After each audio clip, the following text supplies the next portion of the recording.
Durante los 2 primeros años del gobierno de Néstor Kirchner se da algo que todo el mundo llama la luna de miel.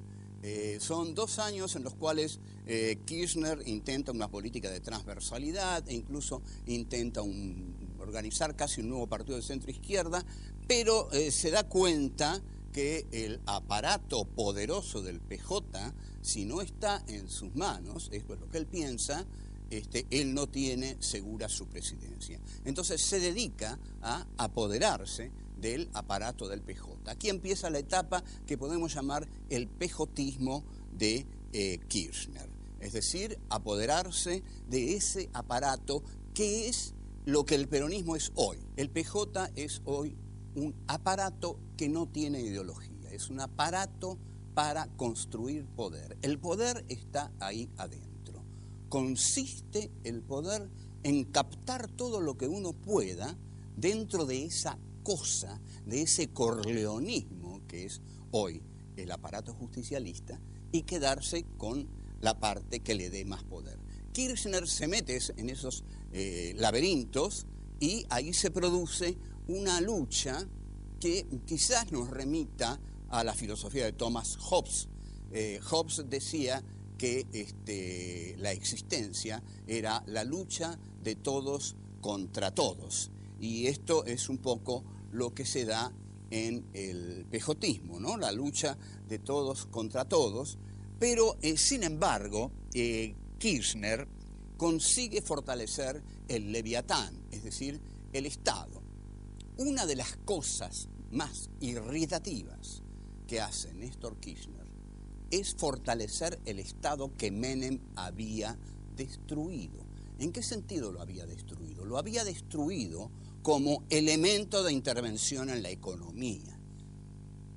Con Menem, el Estado había dejado por completo de intervenir en la economía. Con Kirchner, el Estado vuelve a intervenir en la economía. Entonces, ese Estado es un Estado keynesiano, que es un Estado de bienestar, que es un Estado que interviene en la economía y que incluso interviene activamente. Esto lo hemos visto con los conflictos que el Estado, bajo el gobierno ya de Cristina Fernández, ha tenido con algunos grupos de poder, a los cuales, digamos, atacó con total decisión porque consideraba que digamos, los monopolios y los oligopolios deformaban la lógica del mercado. En esto, Cristina Fernández estaba de acuerdo con Adam Smith.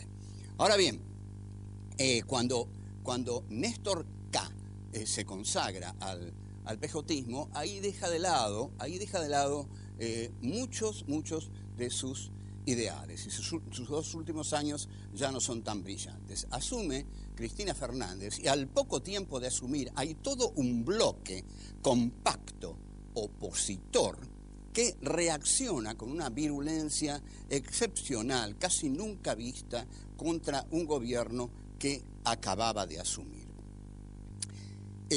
¿Cómo estaba formado ese bloque? Ese bloque estaba formado por la clase media cacerolera, que sale a cacerolear contra el gobierno, con el campo, el llamado campo, que tal como lo definió un señor, creo que se llamaba Roulette, a mí mi maestra de historia me dijo que la historia argentina la hizo la iglesia, el ejército y el campo. Bueno, para ese señor las cosas estaban claras, pero no son tan así.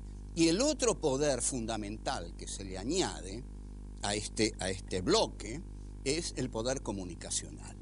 Como nunca el poder comunicacional estuvo en contra de un gobierno.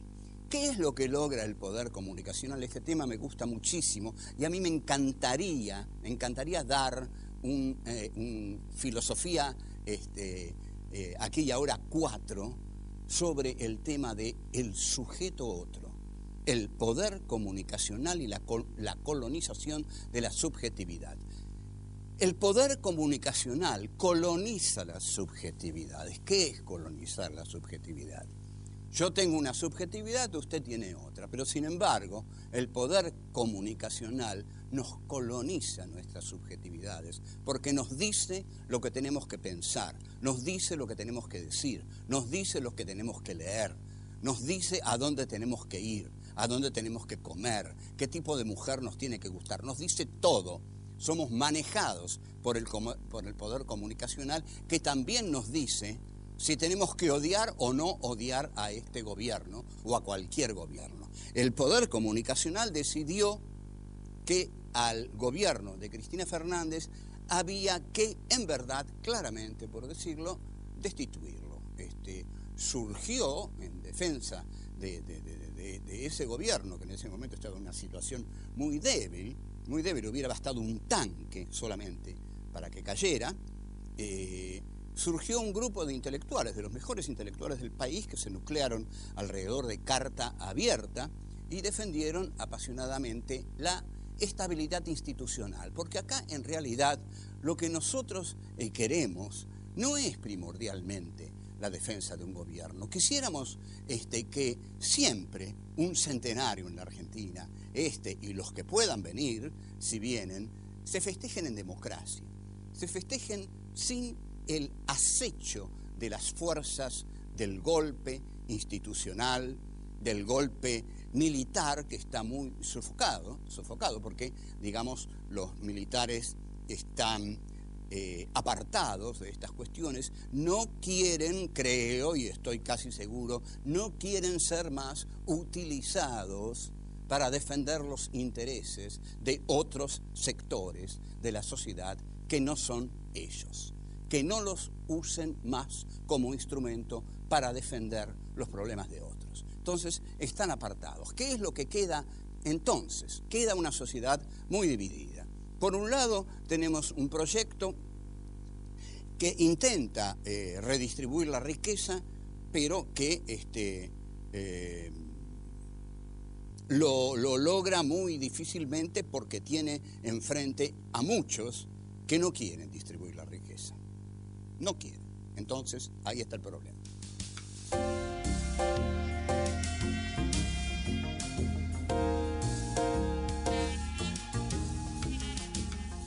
El problema de la distribución de la riqueza es que los que tienen la riqueza no quieren distribuirla. Y no quieren distribuir, pero ni siquiera un peso. Pero no lo quieren distribuir ni siquiera por el simple criterio de autoprotección, de conseguir que no haya tantos desesperados, ¿no? Porque cuanto más desesperados haya, más inseguridad vamos a tener en este país, más muros va a haber que hacer, más rejas va a haber que construir, y pronto va a haber que construir rejas electrizadas y muros de 40 metros. Entonces, como esta clase es una clase golosa, es como el amo hegeliano, que solo sabe gozar, esta clase no quiere distribuir la riqueza. Para distribuir la riqueza hay que enfrentarse a ella, pero para enfrentarse a ella hay que enfrentarse a un poder realmente muy poderoso, porque no es solo el poder de acá, es el poder del capitalismo internacional. Entonces, ¿cómo podemos pensar el segundo centenario? Bueno, lo que podemos decir es lo que nosotros pensamos hacer para el segundo centenario. No sabemos si lo que pensamos hacer se va a realizar en el segundo centenario, pero nadie sabe si lo que va a hacer se va a realizar, porque la vida es azarosa. El principio fundamental de la historia es el azar.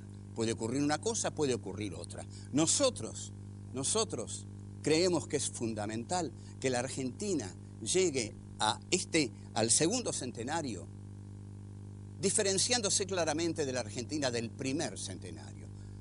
Que no sea una fiesta de las clases hegemónicas, que no sea una fiesta de las clases poseedoras, que no sea una fiesta de los que están satisfechos por completo, que sea una fiesta de todos, al menos que puedan ser integrados a la mesa familiar, digamos, del país, siempre atravesada por miles de contradicciones, todos aquellos que padecen hambre.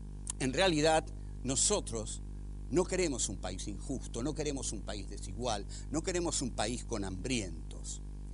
América Latina tiene que estar preparada para que no haya más golpes de Estado en este continente. No puede haber golpes de Estado. La democracia tiene que seguir, pero la democracia si no alimenta, si no da de comer, como decía un político, y que no dio de comer, y que no da de comer, porque hay 1.000 millones de hambrientos en este mundo, en este momento, la democracia, si no consigue satisfacer las necesidades inmediatas, esenciales de la gente que habita este país, la democracia no sirve para nada. Entonces, y nosotros queremos que sirva, porque queremos vivir en democracia. Vivir en democracia es que la vida se respeta. La democracia consiste en que la vida del otro para mí es sagrada, porque yo necesito del otro para ser yo. No puedo ser yo si el otro no existe para mí.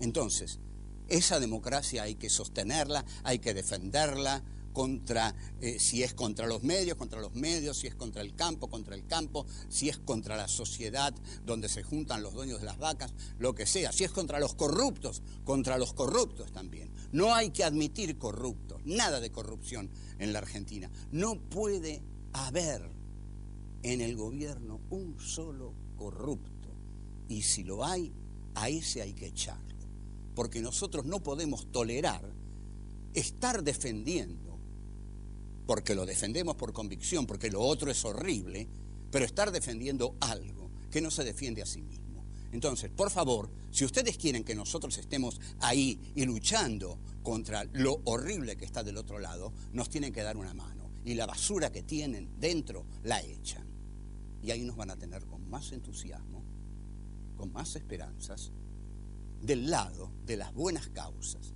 que pueden hacer de este país un lugar más digno para vivir y para morir.